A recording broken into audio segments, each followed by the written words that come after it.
Hi everybody, welcome back to GearGossip. Tonight we're dealing with a guitar. For a change, we're dealing with the Hollowbaby by Cole Clark Guitars, straight from Australia. This is the Hollowbaby. Ha. Okay, some of you might have seen this shape before. I do not want to mention the original manufacturer for copyright reasons. And it has a hole in it. And this hole is absolutely on purpose because the whole thing is hollow. Yes, almost everything except for a little sustain block just reaching up to the tremolo unit. It's even hollow here. It's including all the fancy shapes you expect on a guitar like this. Yeah, the complete shapes are also hollow. I think this took a lot of time. Well, that's the basic principle of the Hollowbaby. There's a lot of versions of this. Two words to choose from, maple and bunya. Banja, I do not know the pronunciation of this in English. Sorry folks for my German accent. Bunya is some sort of pine tree. So this is Bunya. And as you can see, not 3 single coils here, but 2 P90. In this case, noiseless Kinmans. Very rare and unfortunately a little bit expensive. Let's just start at the top and somewhere down here. First of all, the headstock. Hooray! A different shape for a change. Well, this is some sort of a mixture between the company headstock and the old style Bixby version of this. Grover vintage style tuners here. Graphtag nut. A rosewood fretboard that is actually very flat, not very vintage here. We're talking, let's say, the same radius that you find on these modern shred guitars. 22 frets. And one of my favorite features here, do you see this? Here you can reach the truss rod adjustment very easily without any hassle with little screws to unlock a truss rod cover. Wow. As I have already mentioned, 2 Kinman P90s, completely normal 3-way switch, volume and tone, everything CTS. That I have heard is very high quality parts, and an absolutely vintage style vibrato here, with a little exception. There's not 6 screws in there but 2. I personally do not like these bent pieces of metal, but I must admit they do have a distinctive sound, as you will hear. Unfortunately, no strap locks. A word on looks, because one of the most important things for musicians is looks, not sound. It might look a little bit like a budget model because it lacks some sort of fancy inlays or something like this. Just looks absolutely plain, and it actually is, but it's done to a very high standard. I do not find any hard edges or something where I could say, oh, okay, a little bit sloppy here. It's done to a very, very high standard. Well, as high as you can get with a guitar model like this. So, neck joint, yeah. So cozy and friendly to your playing hand. What you will hear now is a first for me, because I've never even bothered to put up a microphone for playing the guitar acoustically, but it's absolutely worth it.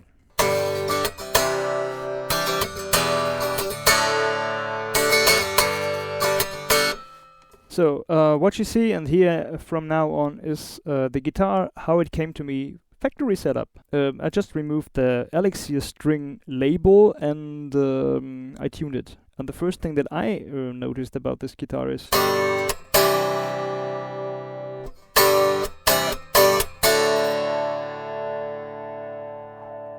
some sort of ringing quality, very percussive, a lot of attack, a deep bass that you can feel through the body.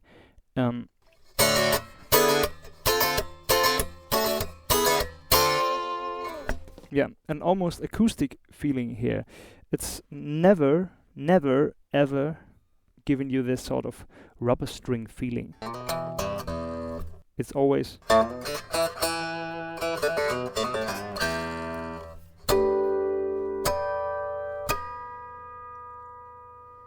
responsive. So much for this acoustic part here. I just wanted to display that the construction is very, very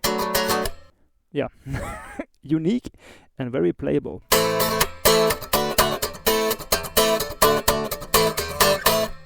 Let's see if the electric lives up to these promises. The neck pickup.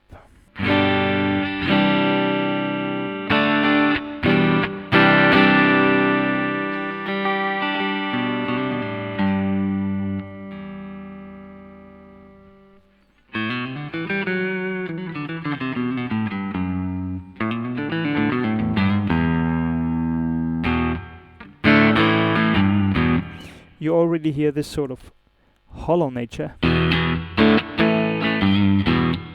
And I do have the impression that on any pickup, the bass strings are not as loud and pronounced as the treble strings.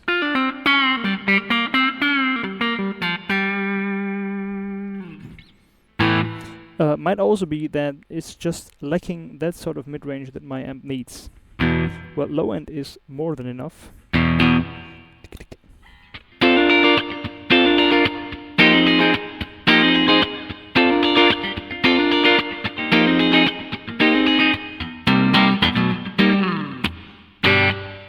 If you dial in fat, this is more my favorite sound.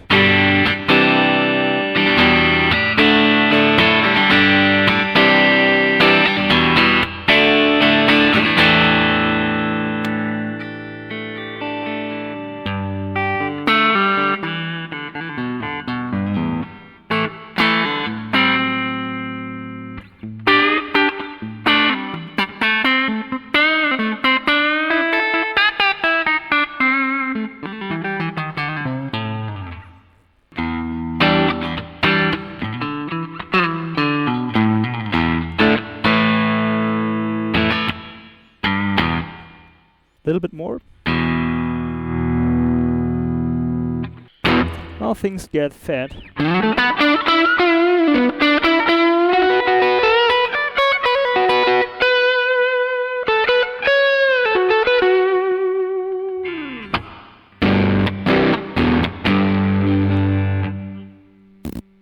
Okay, maybe less bass.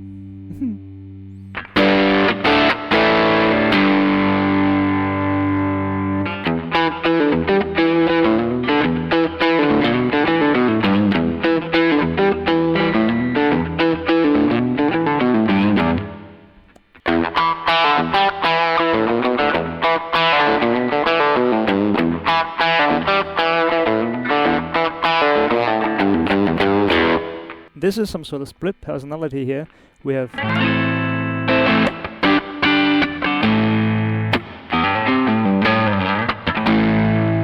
still open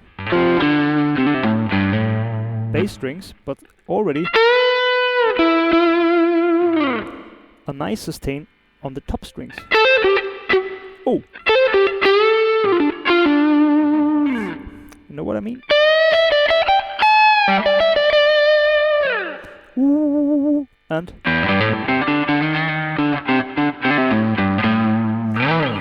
so you actually can find a setting where you can do a lot of rhythm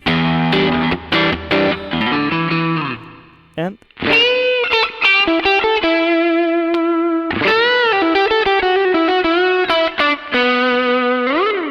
have your mid-range solo voice here.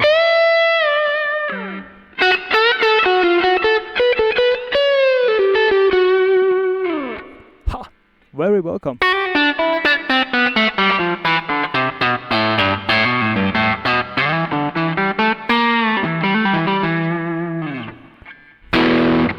Well, it's actually not made for, and the output is not that much.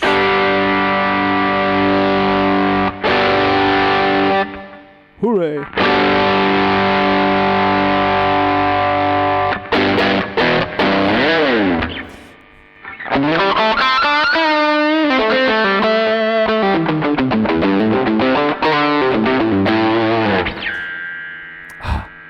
I do not have to use a booster to have a good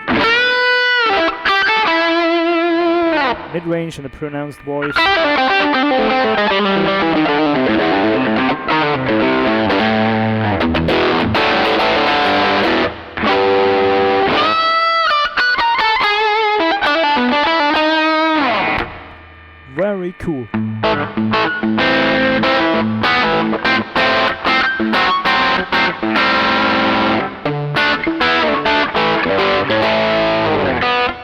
and the neck.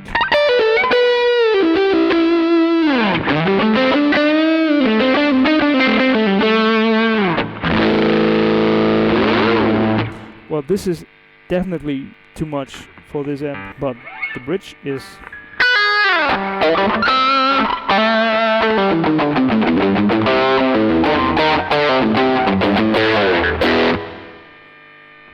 Yeah, and so much for noiseless pickups. But I've heard worse. Oh, let's just check boostability.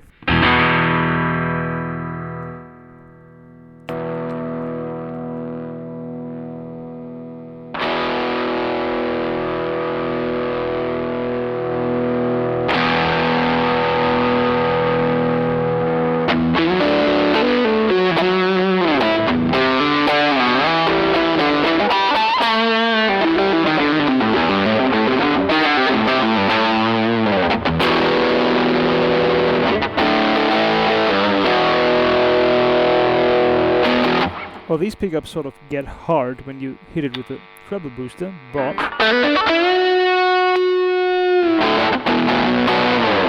something that I already noticed about the Kinmans on the Kura guitars is they clean up very nicely.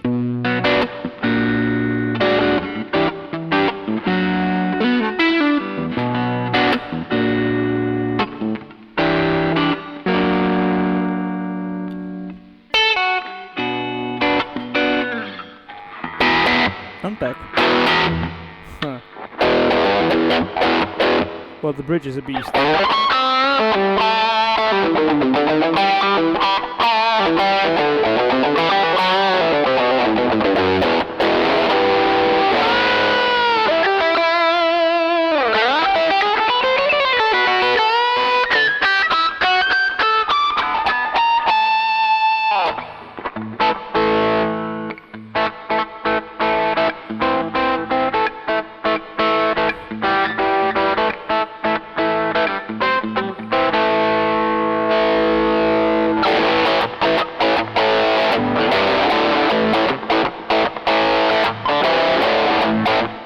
You actually can't complain about notes getting lost in distortion.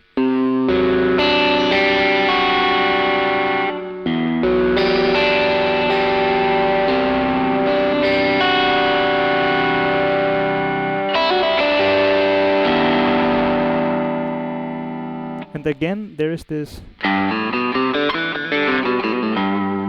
bass string staying open and treble, mid-rangey, and the sustaining. This is unusual. Well, so much about this one here. Very welcome. Yeah, I could play this for hours because it's actually also very light. No wonder it's hollow, as I already mentioned.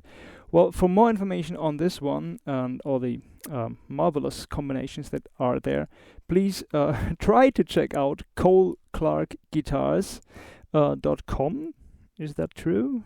Yeah, because this very model is not on the website. They're very keen to build cool guitars, but not so keen on updating the website. Better than the other way. If you see some of these things, try it. It's worth every bit of money. Check it out, and well, see you. Stay tuned.